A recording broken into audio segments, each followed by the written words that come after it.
beloved Boss Mike Cervera.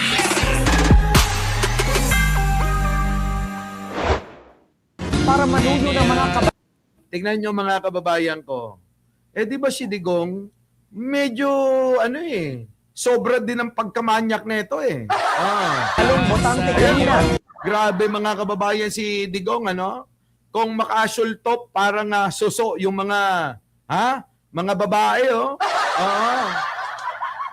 Sinasamantala mga kababayan. Kapansin-pansin naman ang paghalik ni Duterte sa Ay, nako puta. Grabe, no? Grabe.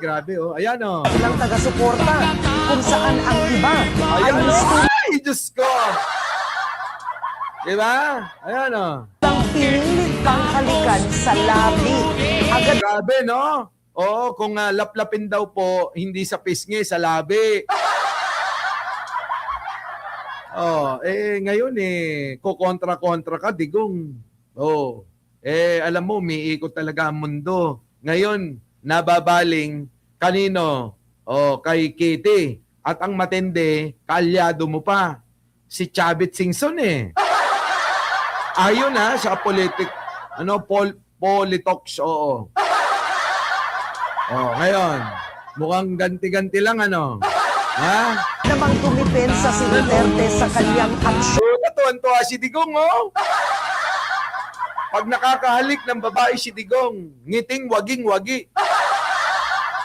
Grabe, no? Ngiting waging-waging-wagi. Diba? Sabi ni Jayjay, Kaya nga, Boss Mike, doon ako kay Hanilet, mas praktisado. Kayo naman, wala na yon Jayjay. Tahimik na nga yung ali. Hindi na nga nakikisali si Hanilet. Wala na.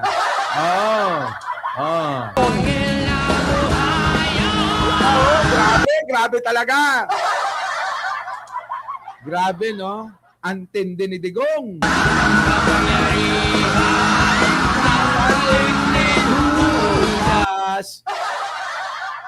Putik na yan, hindi halik ni Judas ito Halik ng demonyo. Diba? Halik ng demonyo. Ay, nako. Kaya mga kababayan ko, di ba, ganun din si Robin Padilla. Oo mag-aamo yan Kaya nga idol na idol ni Robin Padilla yan Bakit? Ayan Ulat ng maraming netizens nang halikan ni Senator Robin Padilla ang isang babae habang Nako. nasa Netherlands sila upang suportahan ang pagpapawalang sala kay dating Pangulong Rodrigo Duterte mula sa ICC. Kita nyo? Kaagad na nag-viral ang video na ito at marami ang nag-alala sa misis ni Robin na si Mariel Padilla dahil sa nangyaring paghalik. Walang Si Mariel Padilla parang ano rin mga kababayan, konsentidora. Di ba, no? Oo, parang pagkadating sa bengbangan, parang si Mariel wala na rin pakialam kay Robin, Parang sige lang, gawin mo lahat ng gusto mong gawin, bengbangin mo lahat ng gusto mong bengbangin. Ganun. Di ba? Grabe.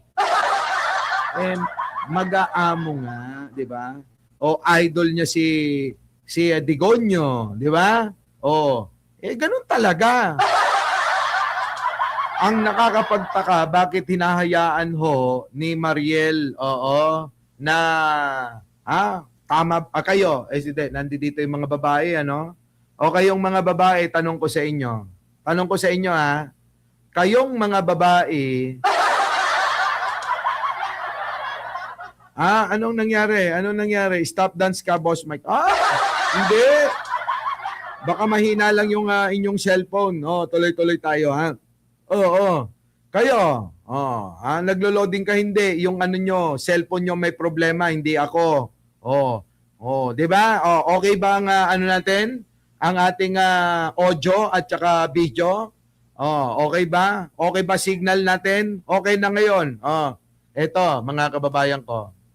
Tanong ko sa inyo, Kung kayo yung babae, Papayag ba kayo na ganyan yung magiging yung asawa nyo? Sige nga, kung kayo na babae, payag ba kayo na katulad ni Robin na lumalaplap ng ibang babae? Sige nga. Hindi nga, kayong babae, kayong mga babae. Payag kayo, makikita nyo yung asawa nyo, yung boyfriend ninyo, na lumalaplap ng ibang babae. Kapag kay Jen Angeles yan, sigurado. Pagka nakita niya ako, nalaman niya, nakita niya, na lumalaplap ako ng ibang babae, baka palayasin ako nun sa sarili kong bahay. My God.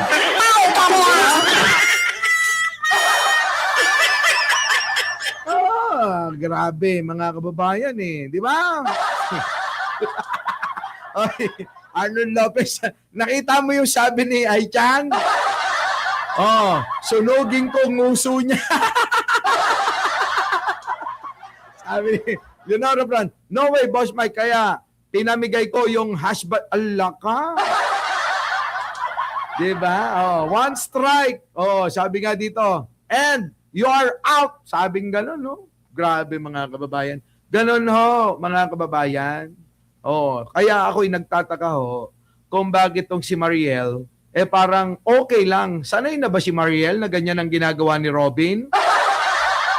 Di ba? Ang dami hong yan, tingnan nyo. Sa paghalik ni Robin sa babae habang nasa Netherlands, upang suportahan ang pagpapawalang sala kay FP Rodrigo Duterte mula sa ICC. Dahil dito nag-trending kaagad ang video na ito at marami ang nag-tag kay Mariel Padilla sa post na ito. Hindi naman malinaw kung taga Netherlands ang babaeng hinilakan niya o kasama nila galing sa... Grabe, no? Talagang, Talagang iniskuba yung kanyang bigote. Yan ang sinasabi ko, mga kababayan ko. Pare-parehas ho sila. Diba? Grabe ito. Sa main topic na tayo. Pasok! Yung inyong kahit na naisumite na ng ICI ang full report Ah. sa Pangulo ay hindi pa rin tapos ang trabaho. Hindi pa rin ho. Marami pa ho tayong tatrabaho, Ma'am Purina. Ayun. So pwede pa rin pong tumawag sa inyo para mag-report kung meron pong... Pwede pa rin, pwede pa rin ho. Tumawag sa amin or sa mga individual agencies para i-report ho kung may na-discover kayong mga assets. And we encourage talaga yung mga kababayan natin na tulungan kami hanapin yung mga assets ng mga individual na korporasyon na to. So mga kababayan, kailangan po ng tulong ninyo nitong si Chairman Aboy Paraiso. Kamukha siya talaga yan, di ba? Oo, si Aboy Paraiso. Ang USEC at Direktor ng CICC. Mga kababayan ko, malaki ang may tutulong ng mga Pilipino para po yung pong mga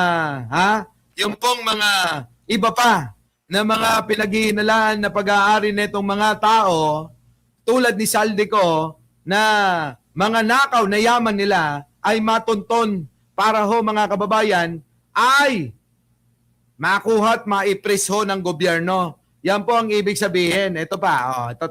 Kung ano yung universe talaga nung na-cover na natin. And from the last we spoke po, parang 2.1 billion. Now we're at 4.8 billion total assets na either na-recover or na-freeze na po natin.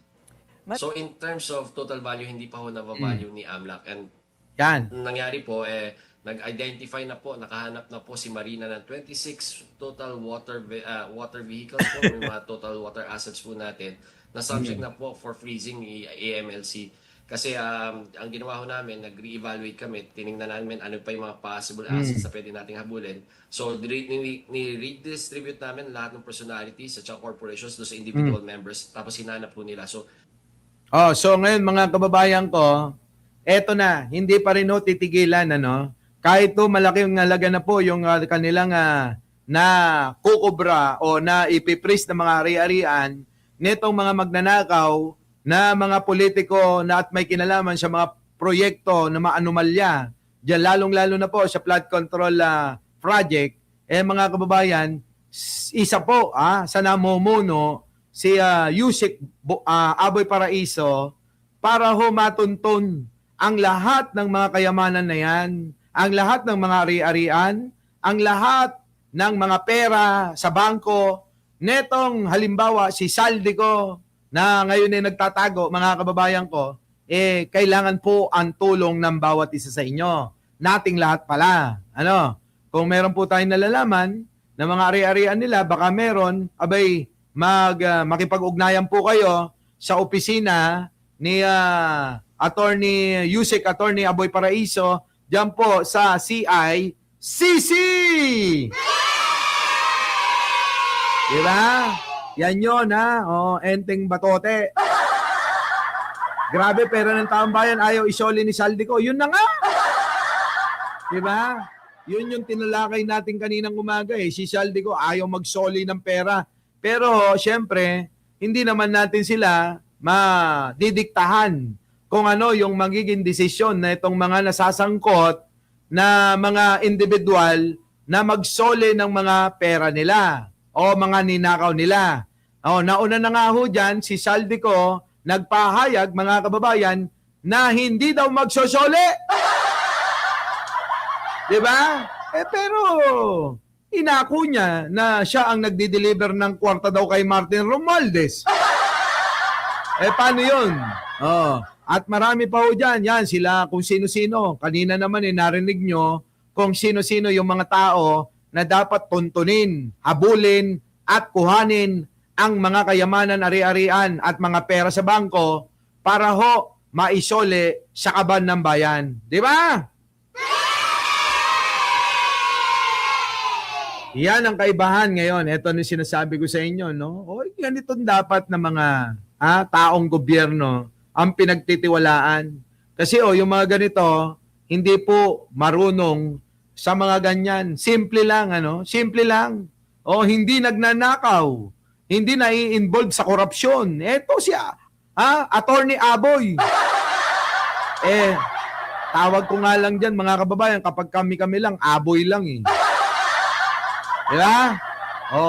Sabi ko nga sa kanya, mga kababayan, sumabay ka na tumakbong senador.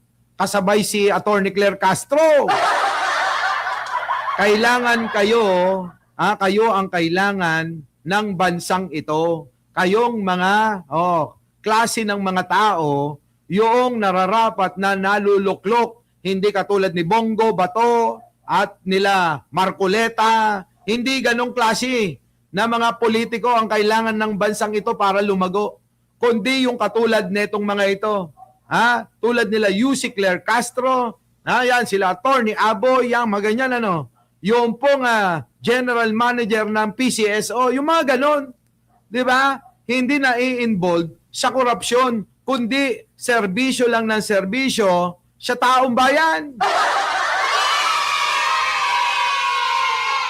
Tama, mga kababayan ko, kita nyo naman ang trabaho ng PCSO. Kita nyo naman ang trabaho ni Aboy Paraiso. Kita nyo naman ang trabaho ni Yusek Claire Castro. Mga kababayan ko, magiging duda pa ba kayo?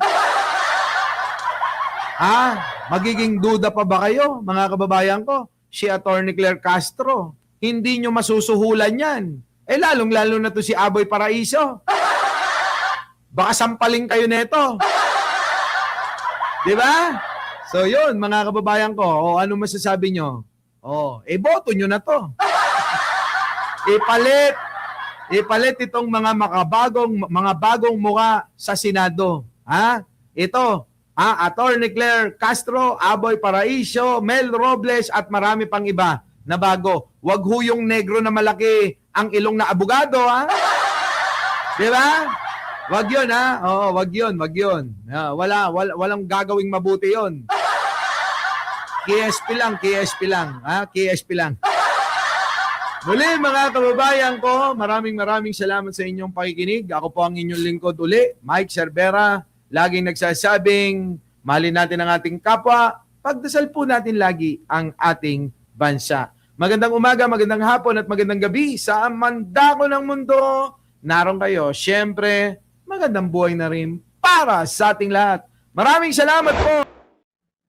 Our beloved Boss Mike Cervera.